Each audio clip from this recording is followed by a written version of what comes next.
Hi everyone. तो हमारे salary में एक बड़ा ही इम्पोर्टेंट बहुत ही इम्पोर्टेंट एक कंपोनेंट हमको मिलता है, प्रोविडेंट फंड, पीएफ। तो ये प्रोविडेंट फंड एक तो हमारा पीएफ का कानून है जो कंपनी लॉ का एक पार्ट है। मतलब जो कंपनी फॉलो करती है किसको कितना देना है। हम किसको कितना देना है हम इसमें दखलबाजी नहीं करते। हम तो अपने टैक्स से, हम तो छोटे लोग हैं, हम तो सिर्फ टैक्स की बात करते हैं कि हमको किससे टैक्स का रुपया कितना लेना है या कितना नहीं लेना है। ठीक है। तो जो कंपनी आपके खाते में पीएफ डालती है, आपको भी कंपनी से पैसा मिल रहा है, तो हम आपसे टैक्स ले ना ले तो कितना ले और ना ले तो कितना ना ले, पीएफ कितने प्रकार के होते हैं, उन सब का एक बार वर्किंग समझ लेते हैं आज की क्लास में। तो आज की क्लास सिर्फ और सिर्फ आपकी प्रोविडेंट फंड को लेकर है। ठीक है दोस्तों, चलिए। Provident fund scheme is a saving device in the hands of salaried class. सही बात है। जो पीएफ में पैसा कंपनी जमा कराती है, आपका डायरेक्ट होकर जमा होता है, वो एक तरह से आपका सेव हो जाता है। It is a retirement benefit scheme as well, कि भाई जब आपको कभी पैसे की ज़रूरत पड़ेगी बुढ़ापे में तो आप उसको ले पाओगे। Under this scheme a stipulated sum is regularly deducted. एक कानूनी अमाउंट रेगुलरली डिडक्ट होता है आपकी सैलरी से, from the salary of the employee. क्यों डिडक्ट होता है? एज हिज कॉन्ट्रीब्यूशन, उसका कॉन्ट्रीब्यूशन टुवर्ड्स द फंड, उसकी सैलरी से पैसा कट के उसी के फंड में जाता है। अब जो कंपनी है, the employer also generally contribute a similar amount out of his pocket to the fund। PF act में भी आपने पढ़ा होगा कि उतना ही हिस्सा कंपनी भी आपके फंड में डालती है। The employer and employees contribution are together invested in such fund. और जो भी इंटरेस्ट होता है, interest earned thereon is also credit to the fund of the employee. आपका हिस्सा, कंपनी का हिस्सा, और उन दोनों पे जो ब्याज होता है वो भी आपके फंड में आपको मिल जाता है। Thus, provident fund scheme is a great media to initiate and mobilise small savings to a large scale. एक छोटी बचत को बड़े पैमाने पर ले जाता है। ऑन टर्मिनेशन ऑफ सर्विस और रिटायरमेंट, जब आप रिटायर हो जाते हो या फिर कंपनी को छोड़ देते हो, employee receive the whole accumulated fund subject to certain condition. अगर आप चाहो तो उस पैसे को विड्रॉ कर सकते हो। कुछ शर्तें, कुछ रेगुलेशन, कुछ फॉर्म्स, कुछ प्रोसेस होता है। Hence provident fund has 4 components. तो अब पीएफ में 4 हिस्से कौन से हैं? पीएफ में 4 हिस्से हैं। अगर मैं आपको बताऊं, यहाँ पे अगर मैं लिखूं कि पीएफ में 4 हिस्से कौन से हैं, एक तो एम्प्लॉय का कंट्रीब्यूशन,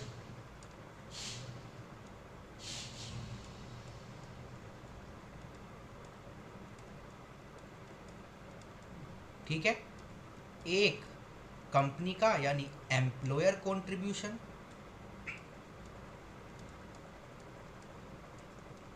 ठीक है, और 2 कंपोनेंट आपके है इंटरेस्ट के, इंटरेस्ट, इनमें से एक इंटरेस्ट है इस पर और एक इंटरेस्ट है इस पर। तो 4 हिस्से क्या है? 4 हिस्से देखेंगे। Employers contribution, employee contribution, interest on employee contribution and interest on employee contribution. अब प्रोविडेंट फंड भी आपके 4 प्रकार के होते हैं, एसपीएफ, आरपीएफ, यूआरपीएफ, पीपीएफ। ठीक है। इन चारों फंड के बारे में हमारे इनकम टैक्स में तो कुछ भी नहीं है। मतलब अगर आपको ये जानना हो कि भाई इनमें सब होता क्या है, फलाना फलाना फलाना, तो ये तो बेकार की बात है। हमें तो क्वेश्चन में टैक्स की बात करनी है, कितना टैक्सेबल होगा कितना नहीं। तो हम तो सीधा टैक्स ट्रीटमेंट पर चलते हैं। अगर आपको जनरल नॉलेज के लिए पढ़ना है तो आप इन सब के लिए एक बार पढ़ सकते हैं। आपकी बुक है, इंस्टीट्यूट की बुक है, आपकी बुक है, आप पढ़ सकते हैं। एक बार आगे चलते हैं। टैक्स ट्रीटमेंट क्या होगा? एसपीएफ, आरपीएफ, यूआरपीएफ और पीपीएफ। ठीक है। अब कोई भी पैसा अगर कंपनी डालती है एसपीएफ में तो वो एग्जम्प्ट है। अगर आरपीएफ में डालती है कंपनी, मतलब कंपनी का ही अपना हिस्सा, कंपनी का अपना हिस्सा, तो वो सैलरी का 12% तक एग्जम्प्ट है। अब सैलरी में क्या क्या लेना है आपको, बेसिक, डीए, ठीक है, और डीए भी कौन सा, आपका forming part of retirement benefit only to be considered. और फिर आपका आता है टर्नओवर बेस्ड कमीशन, ठीक है। ये बात थी आरपीएफ की, ठीक है। अब कंपनी का कंट्रीब्यूशन अगर यूआरपीएफ में है तो वो नॉट टैक्सेबल है, यानी एग्जम्प्ट है, और पीपीएफ में है तो भी पीपीएफ में नॉट एप्लीकेबल है, क्योंकि पब्लिक प्रोविडेंट फंड में कंपनी का कंट्रीब्यूशन नहीं जाता, ठीक है। चलिए, अगर आपको पढ़ना है पीपीएफ तो एक बार पढ़ लेते हैं। The central government has establish a fund for the benefit of public to mobilise personal saving. ये केंद्र सरकार ने आम जनता के लिए पीपीएफ बनाया है। भाई जो सैलरी नहीं है वो भी पीएफ में पैसा डालना चाहता है तो उसके लिए एक पब्लिक प्रोविडेंट फंड सरकार ने अलग से बना दिया। Any member of the public whether salaried or employed, यहाँ पे सैलरीड वाले भी आ सकते हैं और अदर्स भी आ सकते हैं, can contribute to the fund by opening up provident fund account at any branch of State Bank of India or its subsidiary or other specified bank.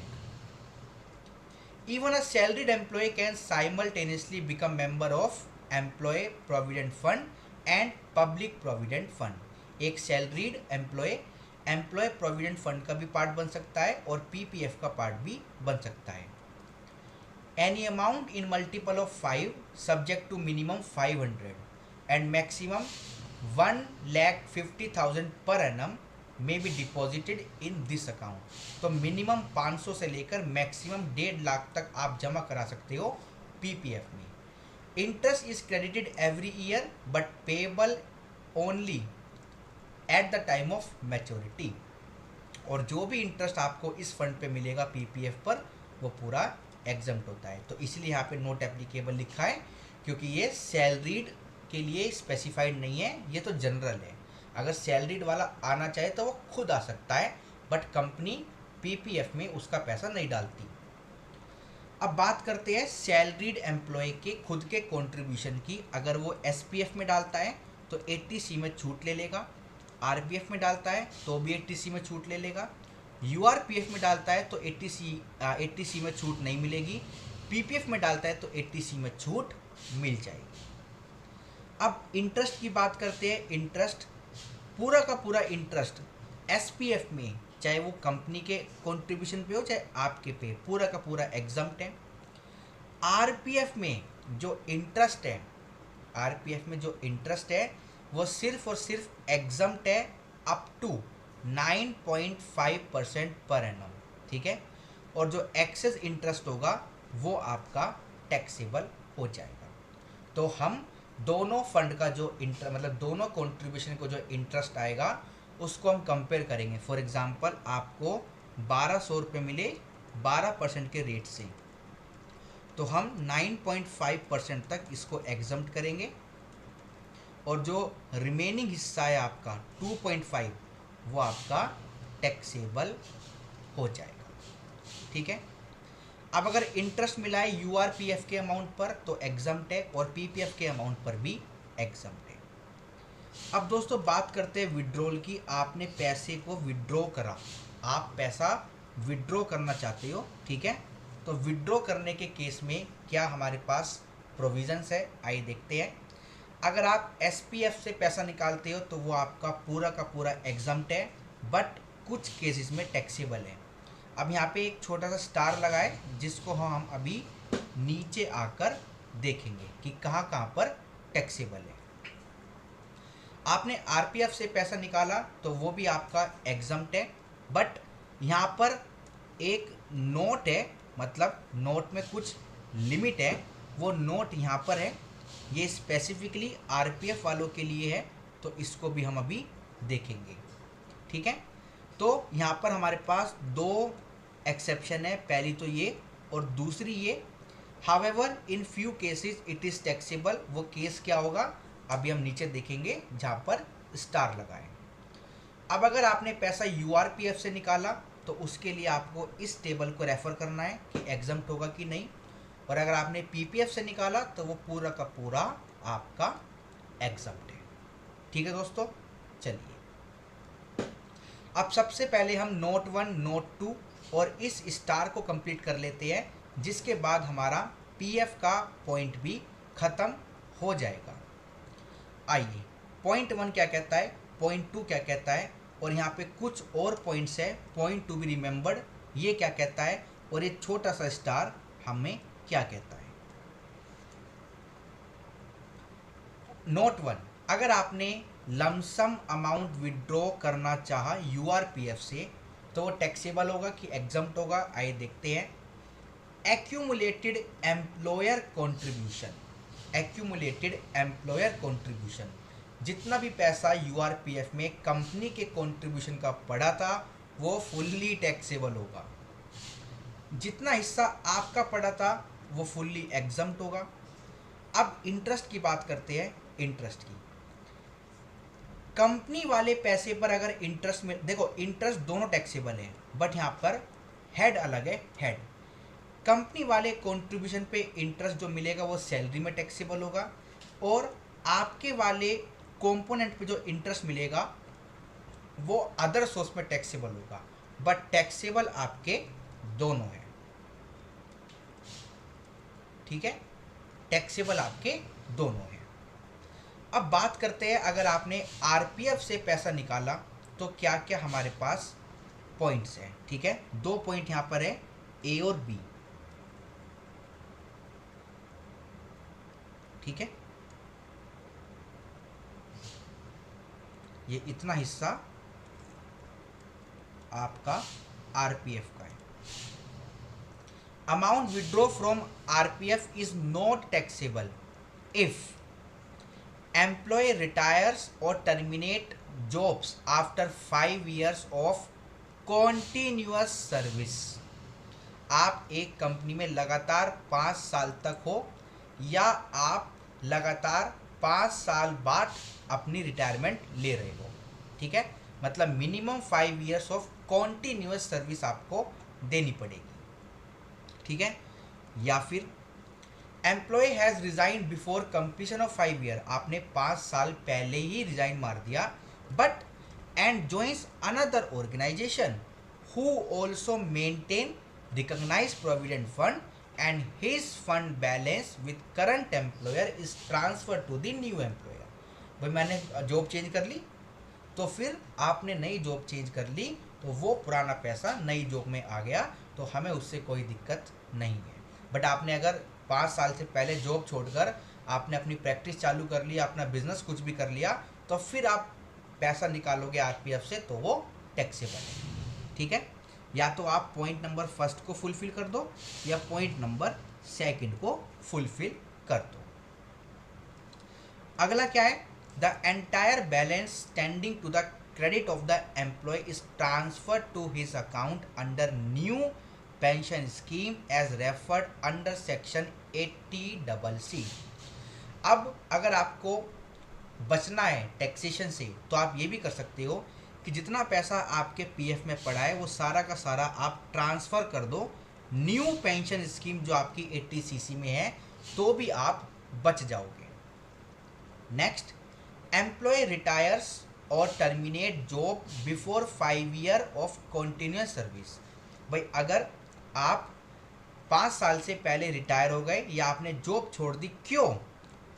आपकी बीमार अपनी हेल्थ रीज़न से, by reason of ill health, या फिर by reason of contraction or discontinuance of employer business. भाई company ही ख़त्म हो गई या कंपनी का जो प्रोजेक्ट था उसका टेन्योर ख़त्म हो गया, या फिर कोई भी ऐसा रीज़न जो एम्प्लॉय के कंट्रोल में नहीं था, कोरोना आ गया। ठीक है, तो अगर इन सब कारण से भी कुछ ना कुछ हुआ है तो यहाँ इन सब के बीच और है, इनमें से कोई भी कंडीशन अगर आप पूरी कर देते हो तो आप पे लगने वाली टैक्सेशन बच जाएगा। अब इस lump sum amount withdrawn from RPF का लास्ट पॉइंट क्या कहता है? In other case amount withdraw shall be taxable as in the case of URPF. बाकी अगर आपने ये जो 4 कंडीशन मैंने आपको पढ़ाई, इनमें से अगर आप कहीं भी नहीं फिट हुए तो आपके ऊपर टैक्स लग जाएगा। और फिर टैक्स ट्रीटमेंट क्या होगा, मतलब कितने हिस्से पर, मतलब कौन सा हिस्सा टैक्सेबल होगा और कौन सा हिस्सा कहाँ टैक्सेबल होगा, वो आपका यूआरपीएफ की तरह ही होगा। ठीक है, चलिए एक लाइन यहाँ पर रह गई, ये क्या है? टैक्स पॉइंट, दो aforesaid condition are satisfied in few cases then it is taxable, refer section 10 sub section 12। तो वो तो हमारा एक एग्जम्पशन का चैप्टर है, सेक्शन 10 सब सेक्शन 12, वो तो एग्जम्पशन की बात है। बस आपको यही बातें फॉलो करनी है। ये पॉइंट ये कह रहा है चाहे आपने ऊपर वाली कंडीशन पूरी क्यों ना कर दी हो, फिर भी कहीं कहीं पर आपको टैक्स देना पड़ सकता है, जिसके लिए आपको सेक्शन 10 सब सेक्शन 12 को रीड करना पड़ेगा। ठीक है दोस्तों, चलिए एक सेकंड।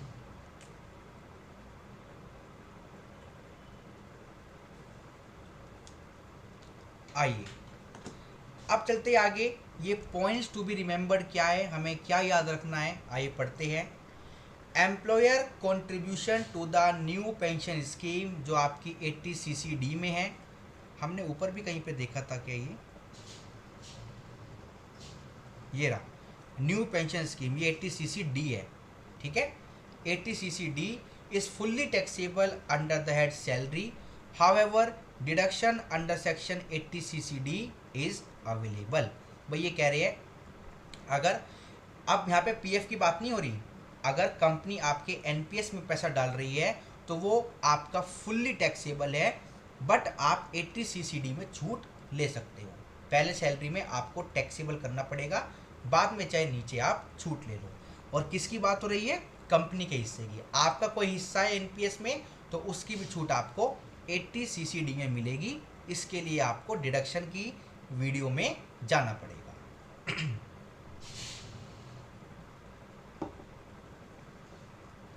अब ऊपर हमने ये कहीं कहीं पर स्टार देखा था कि हाउएवर हम कहीं कहीं टैक्स लगा देंगे, हाउएवर हम कहीं कहीं टैक्स लगा देंगे। तो ये क्या है? With effect from assessment year 22-23, assessment year 22-23 मतलब प्रीवियस ईयर 21-22 से 1 अप्रैल 21 से क्या हुआ?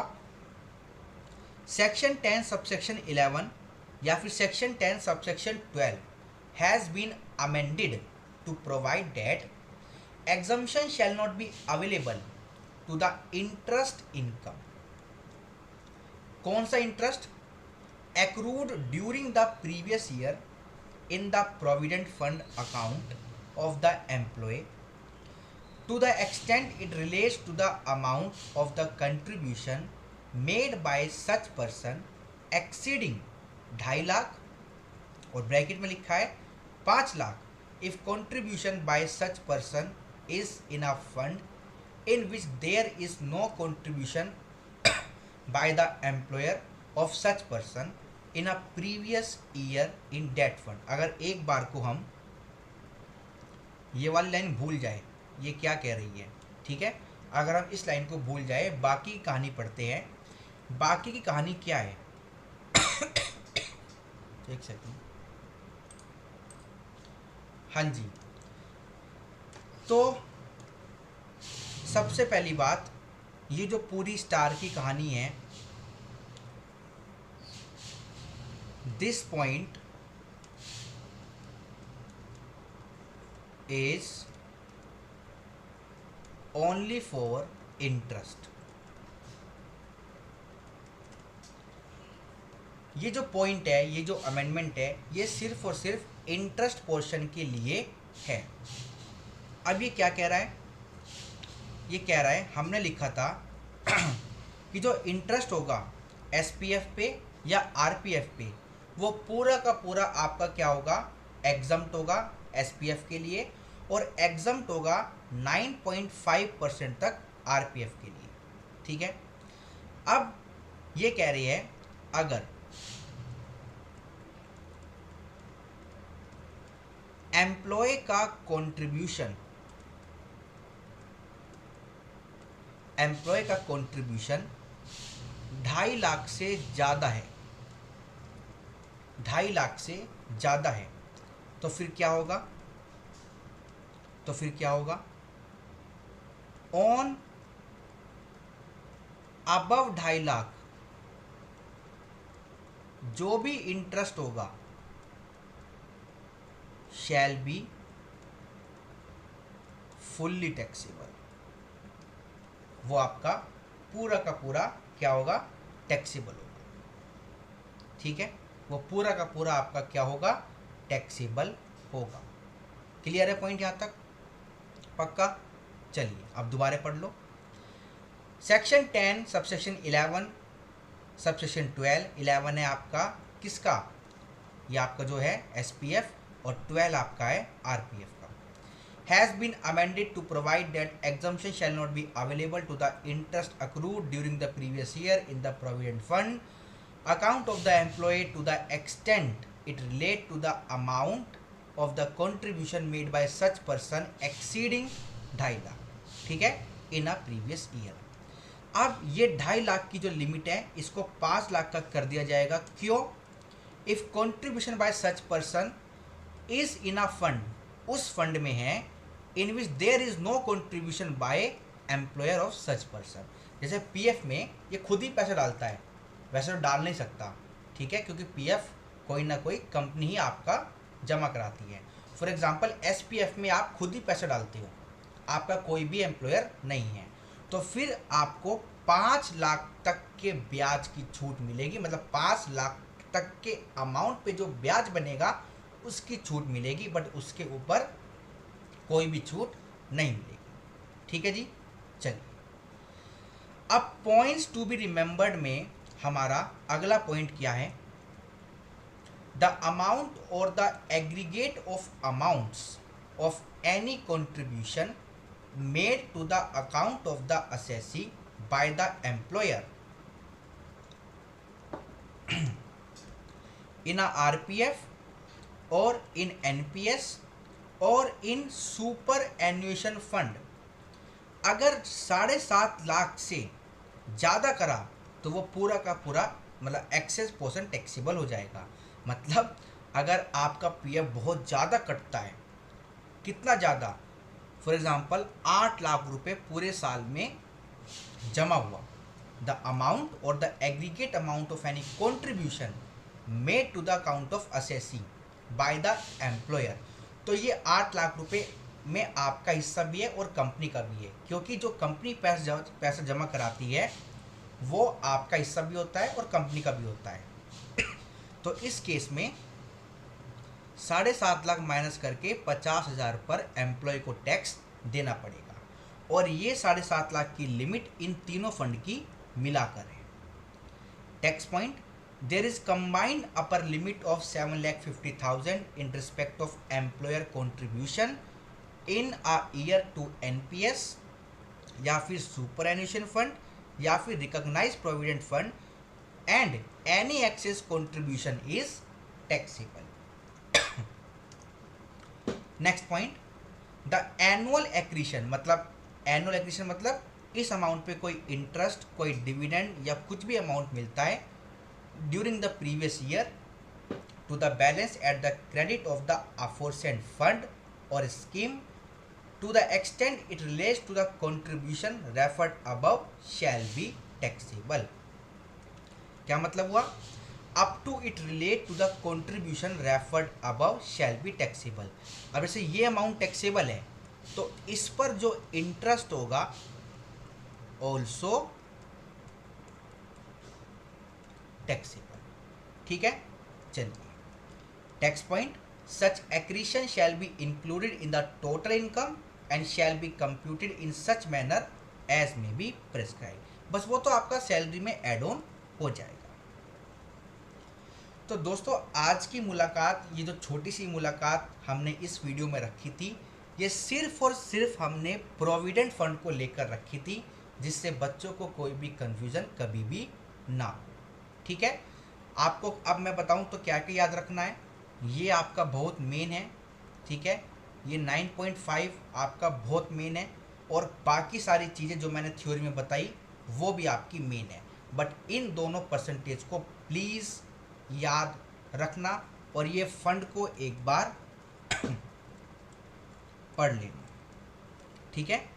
SPF is set up under the provision of the Provident Fund Act 1925. Government and semi-government organization, local authority, railways, university and recognized educational institution maintain this fund. RPF तो आपका वही है जो आपने PF में पढ़ा है, और URPF क्या है? If a provident fund scheme is created by an employer which is not recognized by the Commissioner of Income Tax, then such fund is known as unrecognized provident fund.